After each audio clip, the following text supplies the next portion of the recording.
tus brazos para conquistar las promesas que Jesús nos da. Solo espera y tú verás el milagro que Cristo hará. Un lugar para celebrar la victoria que su sangre nos da. Solo confía y cree en Él, que en familia lo encontrará. Hay un lugar para todos, de familia de Dios.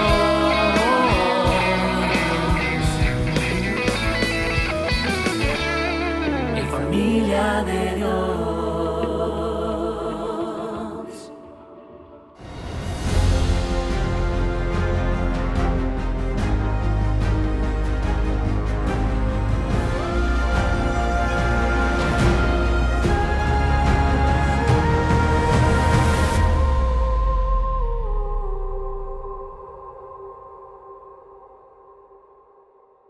Bienvenidos a la 13ª parte de la segunda temporada de la serie titulada Efesios. Hemos estado en el capítulo 2 de esta carta de Pablo a los Efesios y nos corresponde continuar con la segunda sección de dicho capítulo, cuyo tema general es la unidad en Cristo. La semana anterior vimos los 2 primeros versículos de esta segunda sección, es decir, los versículos 11 y 12, y hoy nos corresponde profundizar en los versículos del 13 al 18. El título de este mensaje es El milagro de la reconciliación, segunda parte. El milagro de la reconciliación, segunda parte. Leamos nuestro texto base en Efesios capítulo 2, versículos del 13 al 18, en el nombre del Padre, del Hijo y del Espíritu Santo. Pero ahora en Cristo Jesús, a ustedes que antes estaban lejos, Dios los ha acercado mediante la sangre de Cristo, porque Cristo es nuestra paz. De los 2 pueblos ha hecho uno solo, derribando mediante su sacrificio el muro de enemistad que nos separaba, pues anuló la ley con sus mandamientos y requisitos. Esto lo hizo para crear en sí mismo de los 2 pueblos una nueva humanidad al hacer la paz, para reconciliar con Dios a ambos en un solo cuerpo mediante la cruz, por la que dio muerte a la enemistad. Él vino y proclamó paz a ustedes que estaban lejos y paz a los que estaban cerca, pues por medio de Él tenemos acceso al Padre por un mismo Espíritu. Puedes reflexionar en algo que percibes como imposible de cambiar en tu vida relacional. Puedes pensar en aquello que parece irreconciliable en tu historial de relaciones fallidas. Puedes meditar en divisiones y enemistades que parecen no tener solución alguna en tu realidad presente. Te pido que me des la oportunidad de mostrarte bíblicamente quién es Jesús y lo que Él ha hecho. Especialmente cuando todo parece perdido, irreconciliable y sin solución. Porque sin lugar a dudas, sea cual sea el panorama sombrío que puedas estar divisando en el presente, hoy quiero decirte con total certeza que Jesús lo cambia todo. Y ese es el punto número 1 de este mensaje. Cristo lo cambia todo.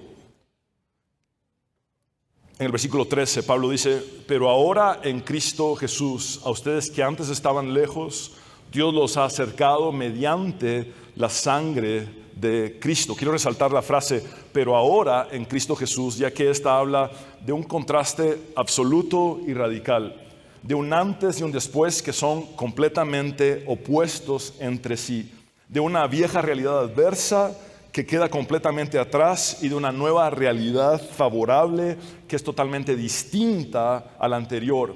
Todo esto solamente gracias a Cristo Jesús. En este caso específico, se trata de una lejanía que es transformada en cercanía por Cristo. Los que antes estuvimos lejos de Dios, hemos sido acercados por medio de nuestro amado Jesús a Dios. Cuando estamos en Cristo, el cambio es dramático y esperanzador. Pablo es sumamente claro al decir que esta cercanía Dios la ha hecho posible por medio del siguiente recurso: la sangre de Cristo. Esto nos hace comprender que es solamente por la sangre de Cristo que somos reconciliados con Dios y entre nosotros. Ahora bien, ¿de qué manera fue derramada la sangre de Cristo? La respuesta es que su sangre fue derramada en su sacrificio en la cruz del Calvario, donde Él murió como el Cordero inmolado de Dios que quita el pecado del mundo. Es gracias a la obra de Cristo en la cruz que hemos recibido perdón, justificación y nueva vida. La sangre de Cristo grita a los cuatro vientos acerca del inmenso amor de Dios, pero también de la enorme gravedad de nuestros pecados. La cruz de Cristo es central, ya que en la cruz de Cristo vemos un evento pasado que tiene efectos presentes y eternos en aquellos que hemos creído en Él. Es decir, hubo un evento pasado que vivimos en el presente. La cruz de Cristo tiene beneficios para nosotros y efectos para nosotros, tanto en nuestro presente como en el resto de nuestra eternidad. Estos efectos vigentes e imperecederos de la cruz de Cristo en nosotros incluyen nuestra vida relacional con Dios y el prójimo. Es decir, hay un efecto directo de la cruz sobre nuestras relaciones, tanto verticalmente como horizontalmente. Hay un efecto presente y vigente de la cruz en nuestro matrimonio, por ejemplo, en nuestra paternidad, en la maternidad de las mujeres, en nuestras familias, en nuestras relaciones en general. La sangre de Cristo ha hecho posible el milagro de la reconciliación tanto de forma vertical como horizontal. Verticalmente, nuestra reconciliación con Dios, y horizontalmente, nuestra reconciliación con nuestro prójimo. Recordemos que un judío y un gentil no se relacionaban entre sí, eran completamente antagonistas, se detestaban, se odiaban y se deseaban incluso la muerte. La sangre de Cristo logra que los gentiles y los judíos regenerados se acerquen tanto a Dios como entre ellos. Los judíos estaban más cerca de Dios, los gentiles estaban más lejos de Dios. Pero al ser reconciliados con Dios, ambos convergieron. Pero ¿por qué la sangre de Cristo es la que logra esta reconciliación milagrosa? La respuesta es porque Cristo es nuestra paz. Y ese es el punto número 2. Cristo es nuestra paz. Leamos nuevamente los versículos del 14 al 16 de nuestro texto base en el capítulo 2. Porque Cristo es nuestra paz. De los dos pueblos ha hecho uno solo, derribando mediante su sacrificio el muro de enemistad que nos separaba, pues anuló la ley con sus mandamientos y requisitos. Esto lo hizo para crear en sí mismo de los dos pueblos una nueva humanidad al hacer la paz, para reconciliar con Dios a ambos en un solo cuerpo mediante la cruz, por la que dio muerte a la enemistad. En el versículo 14, Pablo explica cómo es que Jesús se convierte en nuestra paz. Veamos nuevamente dicho versículo.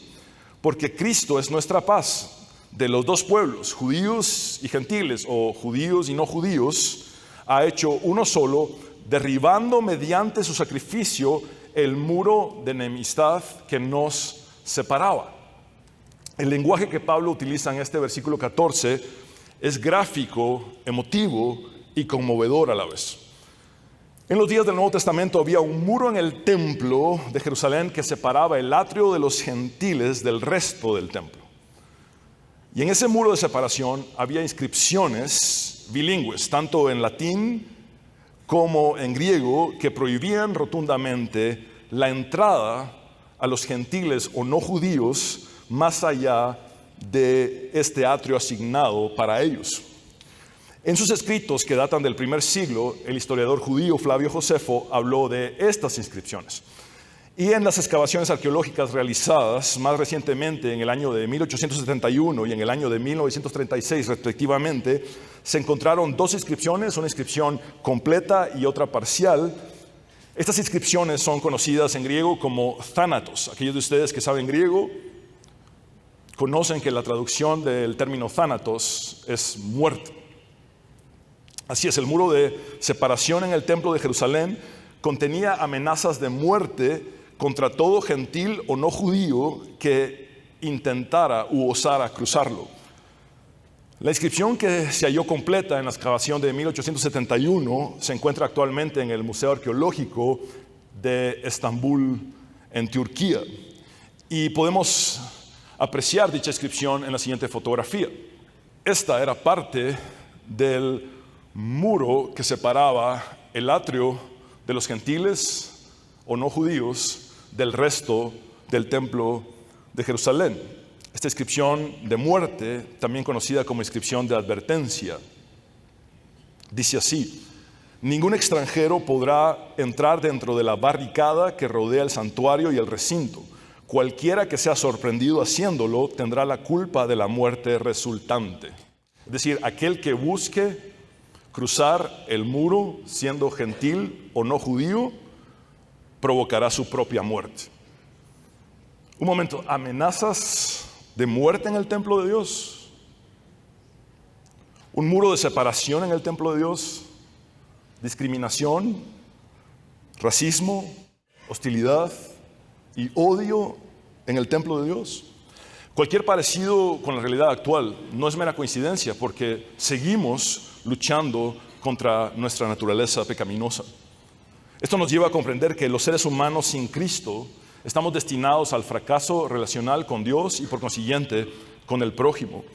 Sin embargo, con su muerte en la cruz, Jesús rasgó de arriba hacia abajo el velo del templo que separaba el lugar santísimo del lugar santo, logrando así la reconciliación de los seres humanos con Dios. Y ahora Pablo explica que Cristo con su muerte también derribó el muro de enemistad espiritual que separaba a los judíos y a los gentiles, reconciliándolos entre ellos.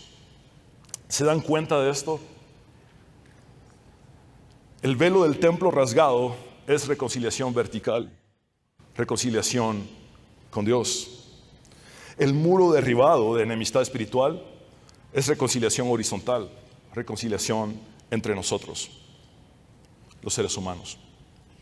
Esto nos lleva a comprender que en Cristo el milagro de la reconciliación es total, tanto en el cielo como en la tierra. En los versículos 15 y 16 de nuestro texto base, Pablo explica cómo fue que Cristo, con su muerte en la cruz, derribó el muro de la enemistad que separaba a los judíos y a los gentiles o no judíos. Entonces, a continuación, buscaremos responder a la siguiente pregunta: ¿cómo derribó Cristo, con su sacrificio en la cruz, el muro divisorio entre judíos y gentiles?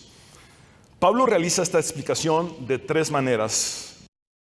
El muro de la enemistad espiritual fue derribado porque con su sacrificio en la cruz, Cristo anuló la ley. Ese es el inciso A. Cristo anuló la ley. En la primera parte del versículo 15 de nuestro texto base, Pablo dice: pues anuló la ley con sus mandamientos y requisitos. Los judíos conocían la ley de Dios dada a Moisés e intentaron guardarla con sus preceptos y regulaciones. En contraste, los gentiles desconocían dicha ley y por consiguiente no podían guardarla ni cumplirla, ya que para ellos era algo totalmente ajeno. Esta situación creó una barrera entre ambos grupos. En el Sermón del Monte, Jesús dijo que Él no vino para abolir la ley, sino para cumplirla. Nuestro amado Salvador dijo: no piensen ustedes que he venido para abolir la ley o los profetas. No he venido para abolir, sino para cumplir. La ley de Dios estaba destinada a guiar a los israelitas en su relación con Dios y con el prójimo. Dios la dio como un recurso para mantener el orden y la justicia en la sociedad de su pueblo. Pero más que eso, esta ley es un reflejo del carácter de Dios, de su santidad, de su justicia y de su amor. Sin embargo, tanto el pueblo de Israel como todos nosotros no pudimos estar a la altura de los estándares legales de la santidad de Dios y fracasamos rotundamente en el cumplimiento de su bendita ley. Efectivamente, nuestro fracaso en el cumplimiento de la ley de Dios no es parcial, sino total. Santiago dice: porque el que cumple con toda la ley, pero falla en un solo punto, ya es culpable de haberla quebrantado toda. El único que ha caminado sobre esta tierra, cumpliendo toda la ley, sin fallar en un solo punto, se llama Jesús. Sin el sacrificio de Cristo para justificarnos, tú y yo seríamos absolutamente culpables de quebrantar toda la ley de Dios e iríamos rumbo a la perdición eterna, viviríamos bajo maldición. Jesús, con su muerte, satisfizo la ley, por lo tanto, la eliminó como una barrera entre judíos y gentiles. Todo cambió porque ahora en el nuevo pacto el evangelio es descrito de la siguiente manera. Veámoslo a través de estos 3 diferentes pasajes de la Biblia. Efesios 2, 8, 9, que dice: porque por gracia ustedes han sido salvados mediante la fe. Esto no procede de ustedes, sino que es el regalo de Dios y no por obras, para que nadie se jacte. Romanos 3:28, porque sostenemos que todos somos justificados por la fe y no por las obras que la ley exige. Romanos 10:4, de hecho, Cristo es la culminación de la ley para que todo el que cree sea justificado. Vean cómo todo ahora se trata de creer en Cristo, aquel que satisfizo por completo la ley de Dios. De igual manera, el muro de la enemistad espiritual fue derribado porque con su sacrificio en la cruz, Cristo hizo una nueva humanidad. Ese es el inciso B. Cristo hizo una nueva humanidad. En el versículo 15, en la segunda parte de Pablo dice: esto lo hizo para crear en sí mismo de los 2 pueblos una nueva humanidad al hacer la paz. Antes de explicar esta segunda parte del versículo 15 de nuestro texto base, quiero hacerles un breve examen.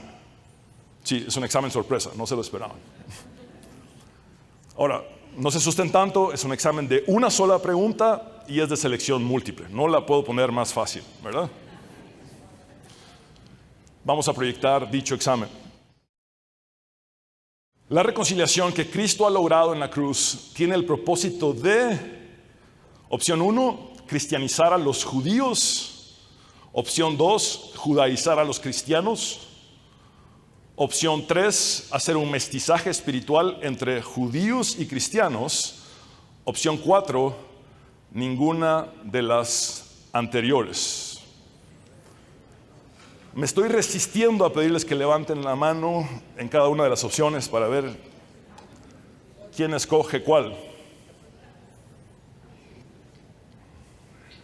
Quizá alguien se está preguntando: pastor, ¿no tiene una quinta opción por ahí?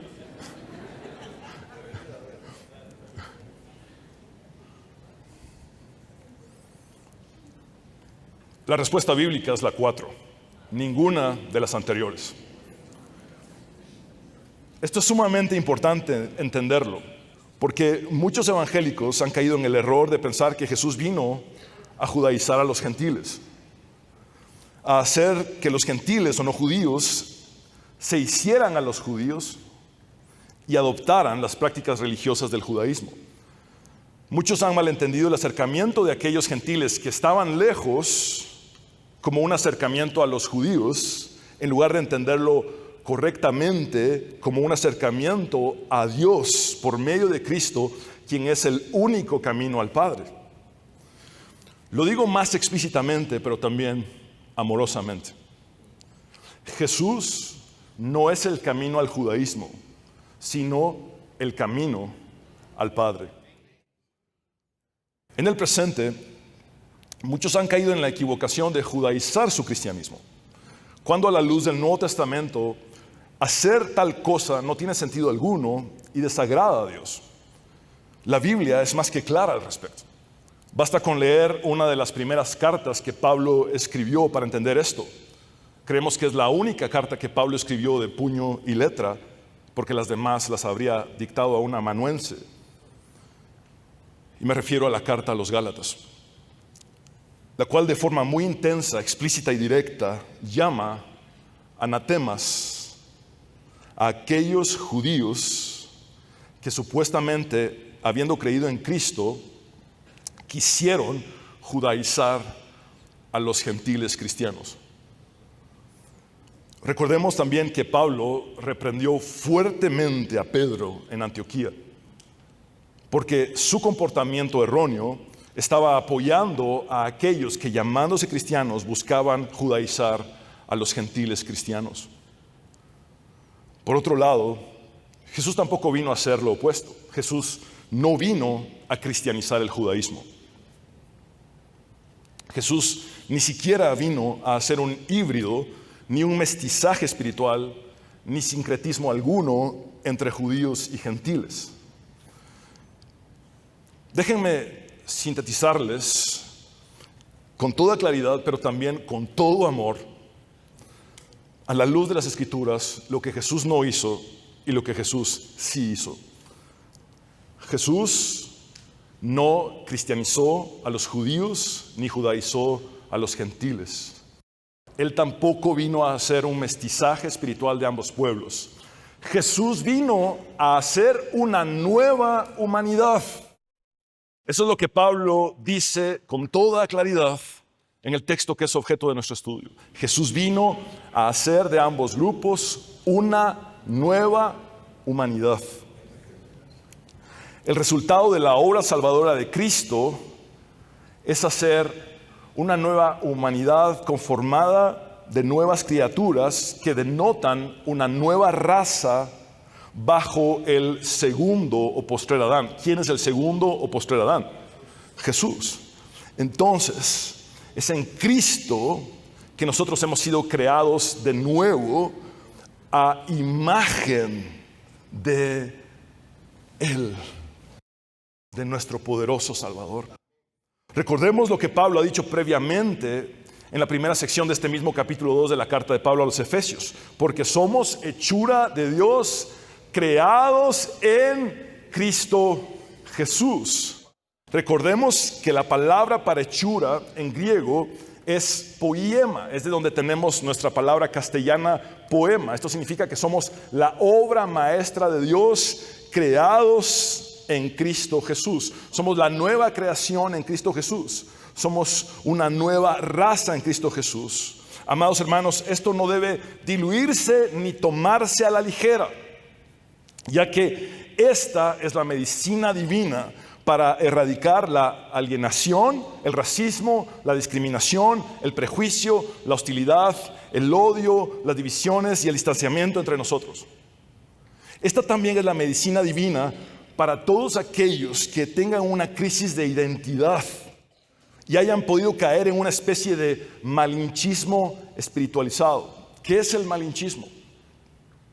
A grandes rasgos, el malinchismo aquí sería: no estoy contento con mi identidad, voy a buscar mi identidad en algo que es ajeno a mí. No estoy satisfecho con mi identidad, voy a buscar mi identidad con algo que es ajeno a mí. El malinchismo espiritualizado sucede cuando alguien carece de una identidad firme en Cristo y empieza a buscar sus raíces fuera de Él. Como cristianos verdaderos, nuestras raíces no están en un pueblo histórico, ni en un lugar territorial, ni en rituales o ceremonias, sino en una persona, en la persona de Cristo Jesús.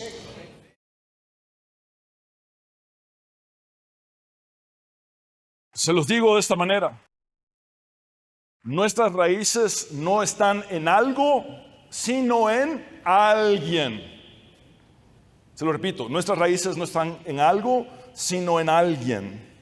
Si tus raíces están en algo, entonces, amado hermano, amada hermana, por allí no es. Pero si tus raíces están en alguien y ese alguien es Cristo Jesús, entonces, amado hermano, amada hermana, por allí sí es. Pablo dice en Gálatas capítulo 3 versículo 28: ya no hay judío ni no judío, así o más claro. Ahora se trata de una nueva humanidad, una nueva creación en Cristo Jesús. Ya no hay esclavo ni libre, hombre ni mujer. El sentido de esto es que en Cristo no hay desigualdad social ni desigualdad entre los dos géneros creados por Dios. Tengamos presente que Pablo dice esto en un mundo extremadamente clasista y machista. El apóstol continúa diciendo, sino que todos ustedes son uno solo en Cristo Jesús. Ciertamente, esta nueva humanidad, esta nueva raza en Cristo, que nada tiene que ver con judaizar cristianos, ni con cristianizar judíos, ni con hacer un mestizaje o sincretismo entre judíos y cristianos, es una nueva creación. Insisto, una nueva humanidad en Cristo, la cual en una sola palabra se llama así: iglesia. Iglesia. Así es, esta iglesia es el pueblo de Dios en el nuevo pacto. La semana anterior vimos que es muy diferente hablar del Israel del Antiguo Testamento y hablar del estado político del Israel actual. ¿Por qué? El Israel del Antiguo Testamento era una teocracia, era una nación teocrática. Theos es Dios y kratos es poder. Es decir, el Israel del Antiguo Testamento era una nación que estaba bajo el dominio y el poder ¿de quién? De Dios. Se regía por las leyes de Dios dadas a Moisés. Esa era su legislación. Entonces, esa era una nación de pacto. El estado político del Israel actual, yo les pregunto nuevamente, ¿es teocrático? Sin miedo. ¿Es teocrático? No. ¿Se rige bajo la legislación de Dios dada a Moisés? No. Ok. ¿Tiene el Israel como estado político actual una legislación condescendiente con las ideologías políticas de turno en el mundo? Sí. ¿Ven cómo es muy diferente hablar del Israel del Antiguo Testamento y hablar del estado político del Israel actual? El bibista Christopher Wright, especialista experto en Antiguo Testamento, observa con fidelidad total a las Escrituras lo siguiente: no hay nación que en el presente esté en una relación de pacto con Dios como lo estuvo el Israel del Antiguo Testamento. Ningún estado actual es una teocracia cristiana. Es decir, para que una nación fuera ahora la nación de Dios, necesitaría este requisito: ser una teocracia cristiana. Les pregunto, ¿hay algún país en el mundo que sea una teocracia cristiana? No. Ningún estado actual es una teocracia cristiana que verdaderamente honre a Dios como supremo rey, legislador y juez. El pueblo del pacto con Dios hoy en día son aquellos que de toda nación, judíos y gentiles, creen en el Señor Jesucristo y se encuentran diseminados en todas las naciones, incluyendo Guatemala. Ahora bien, ¿quién es la única que en el presente tiene una relación de pacto con Dios? Esas son buenas noticias, así que más fuerte. ¿Quién es la única que en el presente se encuentra en una relación de pacto con Dios? La iglesia. Por eso Pedro dice que somos linaje escogido, real sacerdocio, nación santa, pueblo adquirido por Dios. Nosotros, la iglesia, somos el pueblo de Dios en el nuevo pacto. Pablo dice en 2 Corintios capítulo 5 versículo 17: por lo tanto, si alguno está en Cristo, es una nueva creación. Lo viejo ha pasado, ha llegado ya lo nuevo. Ya no importa si alguien estuvo más cerca o más lejos que el otro. Ya no importa si alguien fue judío o gentil. Ya no importa si alguien fue monoteísta o politeísta. Lo único que importa es que haya sido cual haya sido su pasado o trasfondo, esté ahora en Cristo y sea una nueva creación en Él, perteneciendo a esta nueva humanidad que solamente fue posible con su muerte en la cruz.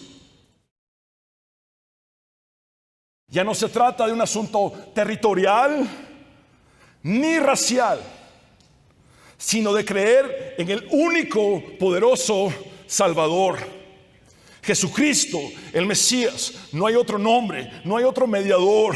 La salvación está solamente en Cristo, nuestro Señor.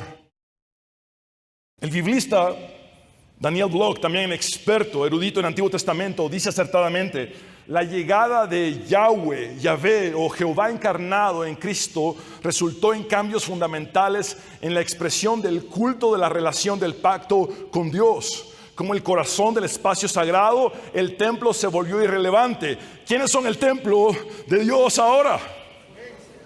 Cada uno de nosotros. Con la muerte de Cristo se terminaron los sacrificios para la eliminación del pecado, como lo dice Hebreos 10:1-18. ¿Por qué se terminaron esos sacrificios? Porque el sacrificio de Cristo es suficiente para siempre, eternamente. Con su entrada al templo verdadero y celestial terminó la función intermediaria del sacerdocio. Ahora, ¿quién es el mediador entre Dios y los hombres? Cristo Jesús. Y con su institución del nuevo pacto, los viejos marcadores étnicos se evaporaron. Se evaporaron. Somos una nueva humanidad en Cristo. Esto es sumamente importante, porque esta nueva humanidad, la nueva raza conformada de nuevas criaturas en Cristo, será el tema de los capítulos prácticos de la carta de Pablo a los Efesios. Me refiero a los capítulos del 4 al 6 que veremos posteriormente. Por último, el muro de la enemistad espiritual fue derribado porque con su sacrificio en la cruz, Cristo reconcilió a la nueva humanidad con Dios. Ese es el inciso C. Cristo reconcilió a la nueva humanidad con Dios. El versículo 16 de nuestro texto base dice: ese para es de propósito, es decir, con el propósito de reconciliar con Dios a ambos en un solo cuerpo mediante la cruz, por la que dio muerte a la enemistad. La obra de la cruz es radical, absoluta, total, ya que en la cruz no menguó la enemistad Cristo, sino que la aniquiló, la terminó, la exterminó, la mató. La enemistad está muerta. No tiene sentido que los cristianos tengamos enemistad entre nosotros. Observen que en Cristo los judíos y los gentiles ya no son dos grupos separados, sino que son parte de un mismo cuerpo, porque ambos, hayan estado cerca o lejos, han sido reconciliados con el mismo Dios. Es decir, ahora son el cuerpo de Cristo. ¿Y qué es el cuerpo de Cristo? ¿O quién es el cuerpo de Cristo? La iglesia. Muy bien dicho.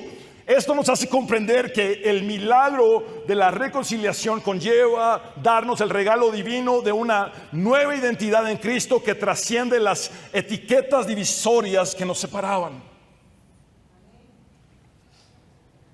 No más muros, no más barreras. En los versículos finales de nuestro texto base, los cuales quiero leer a manera de conclusión, Pablo dice: Él, Cristo, vino y proclamó paz a ustedes que estaban lejos, se refiere a los gentiles, y paz a los que estaban cerca, se refiere a los judíos.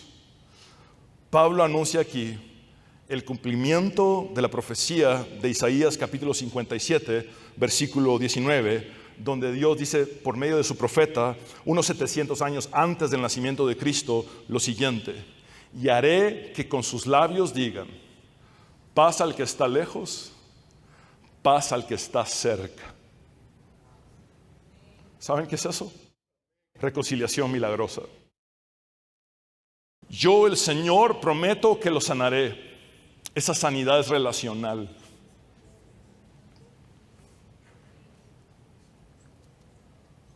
Esto se cumpliría única y exclusivamente gracias al sacrificio del Mesías Jesucristo en la cruz del Calvario. Sería con su sangre derramada que Él se convertiría en nuestra paz. Isaías también anuncia al Mesías venidero como el príncipe de paz.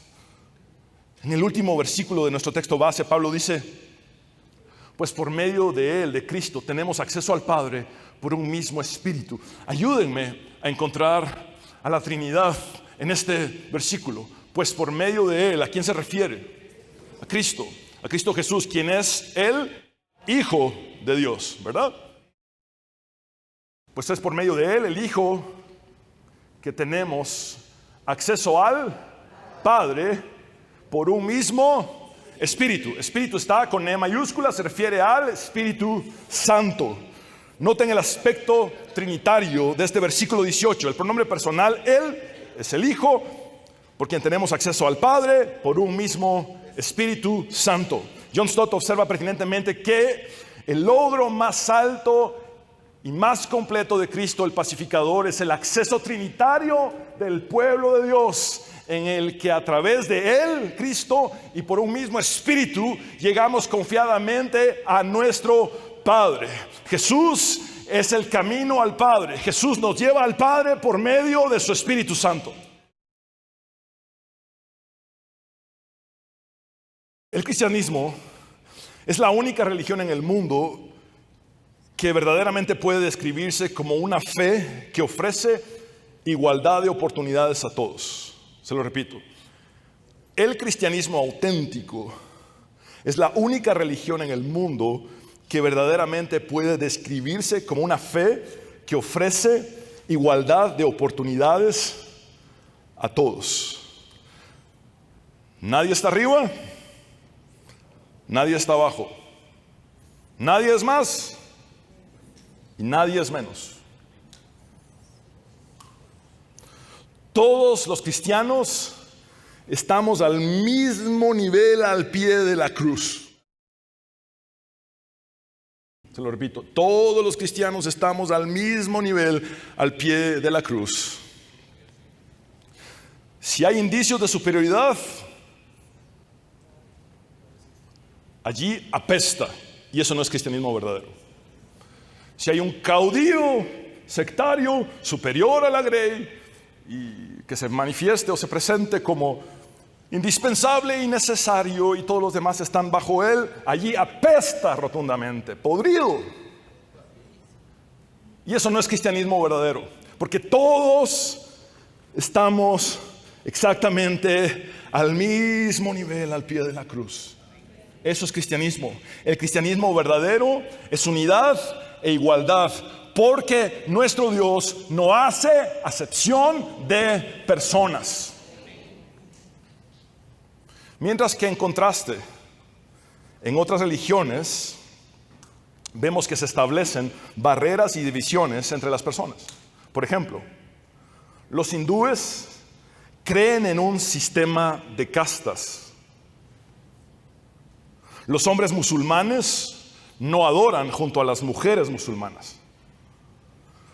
Los hombres judíos y las mujeres judías se sientan separados en las sinagogas. Los judíos siguen haciendo grandes distinciones entre ellos y los que no son judíos. Hasta hace muy poco, las personas de raza negra no podían unirse de ninguna manera a los mormones. Solo Cristo elimina todas las barreras. Porque solamente Él es el camino, la verdad y la vida. Y nadie viene al Padre sino solamente por Él.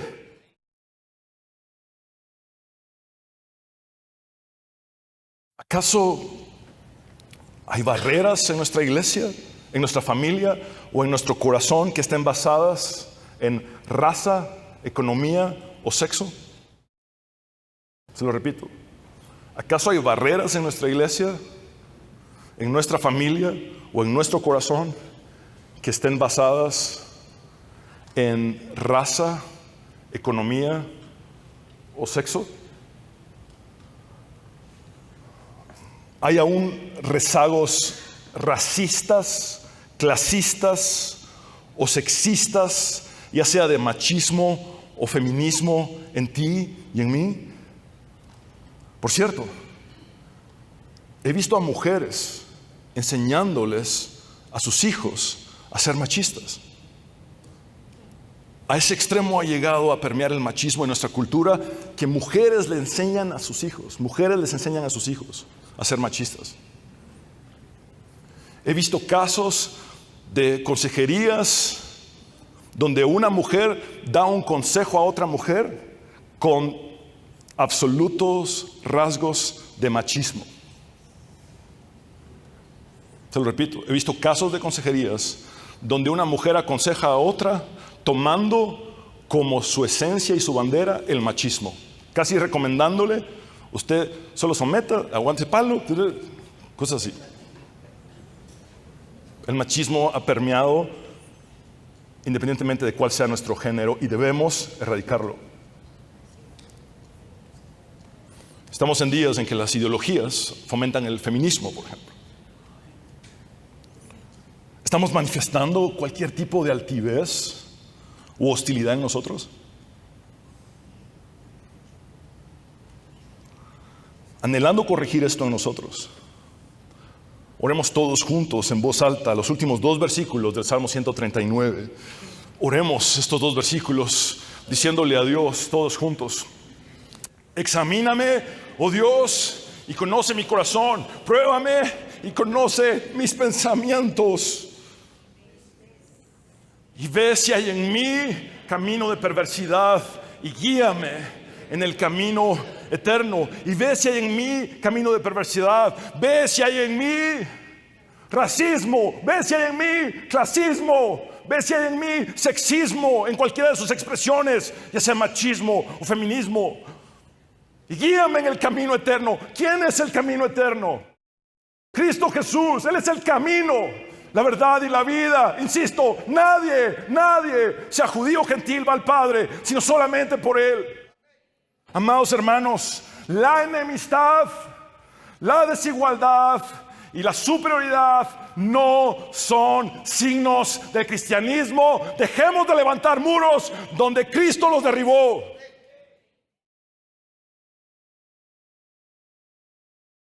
Y abracemos la reconciliación milagrosa como nuestro estilo de vida. Una reconciliación que no logran las terapias psicológicas, ni psiquiátricas, ni de coach de vida. Una reconciliación milagrosa que solamente logra la cruz de Cristo, porque fue con su sangre que Él nos ha reconciliado con Dios y entre nosotros mismos. Que esta reconciliación milagrosa se vea en nuestra iglesia, en nuestra familia y en los diferentes ámbitos en los que nos desempeñamos. Catherine y yo somos testigos de esta reconciliación milagrosa en nuestro matrimonio. Hemos decidido ser vulnerables y no aparentar delante de nadie. Hemos tenido luchas y pruebas en nuestro matrimonio.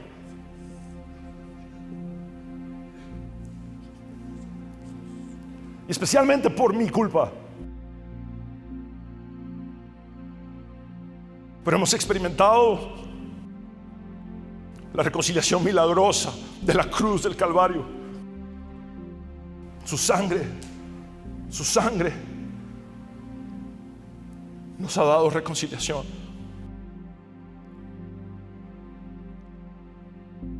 Que esta reconciliación milagrosa se manifieste en los diferentes ámbitos en los que nos desempeñamos.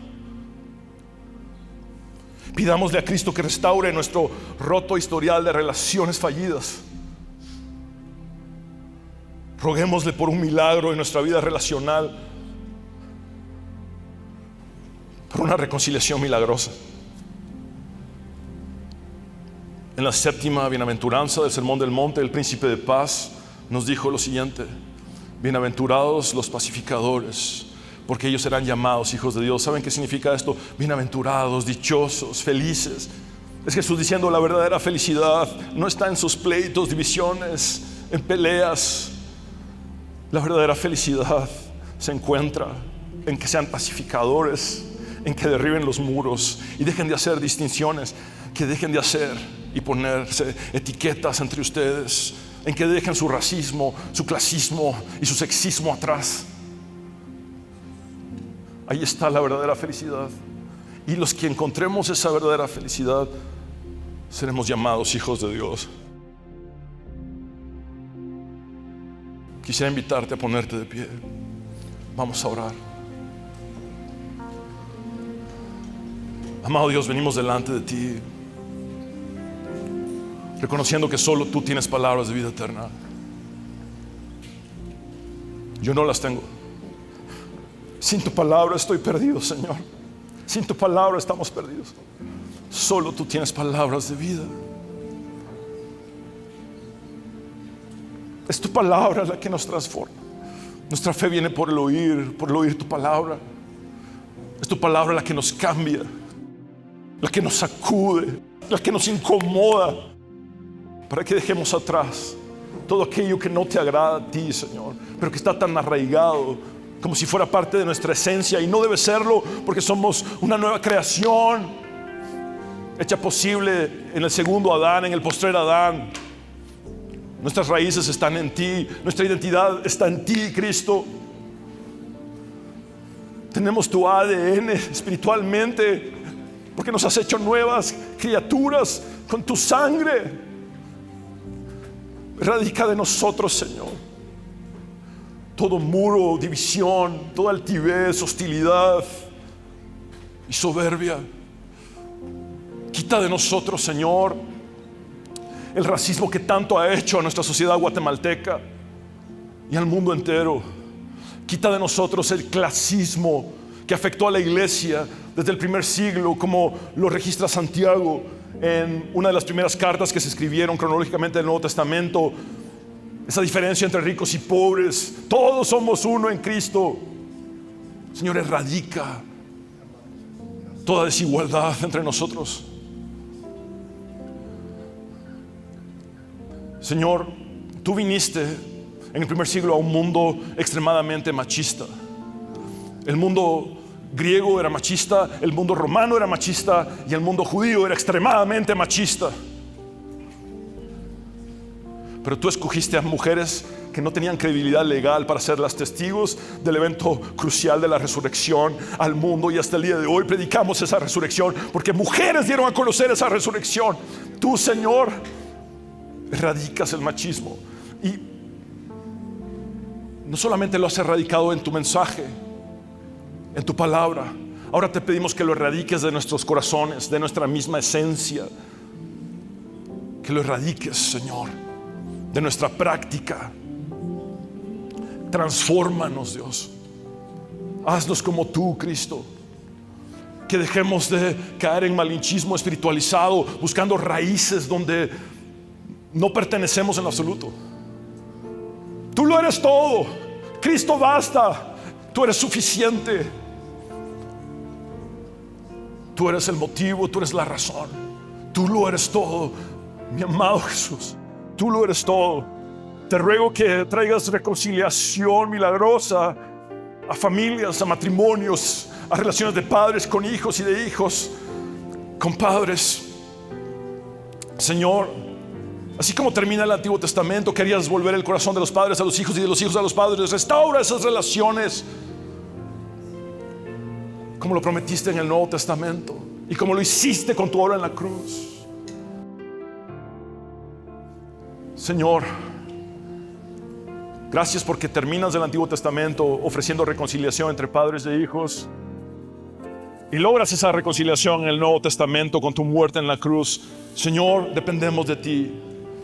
No podemos dar las cosas por terminadas ni por perdidas. Si aún te tenemos a ti,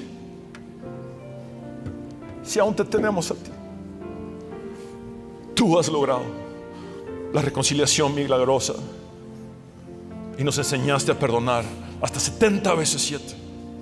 es decir, a perdonar ilimitadamente. Haz tu obra en nosotros. Quiero hablar contigo, hombre y mujer, que necesitas entregar tu vida a Jesús. Haz esta oración de fe. Cree con tu corazón y confiesa con tus labios y habla con Dios como nunca antes lo has hecho y dile: Señor Jesús, sálvame. Reconozco que soy pecador, pero también sé que tú moriste en la cruz para perdonar mis pecados. Creo en tu resurrección al tercer día. Me rindo a ti.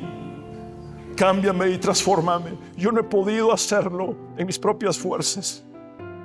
Cámbiame tú, transfórmame tú con el poder de tu Espíritu Santo. Hazme una nueva criatura, una nueva creación. Hazme nacer de nuevo, Jesucristo. Sé mi Señor y Salvador eternamente. Ya no quiero servir al pecado, quiero servirte a ti. Es en tu nombre, Jesús, el único nombre bajo el cielo dado a los hombres en el cual podemos ser salvos. Es en tu nombre, Jesús, bajo el cual toda rodilla se doblará y toda lengua confesará que tú eres el Señor, para la gloria de Dios Padre. Nuestro Jesús, que hemos orado. Amén y amén. Abre tus brazos para conquistar las promesas que Jesús nos da. Solo espera y tú verás el milagro que Cristo hará. Un lugar para celebrar la victoria que su sangre nos da. Solo confía y cree en Él, que familia lo encontrará. Hay un lugar para todos, de familia de Dios.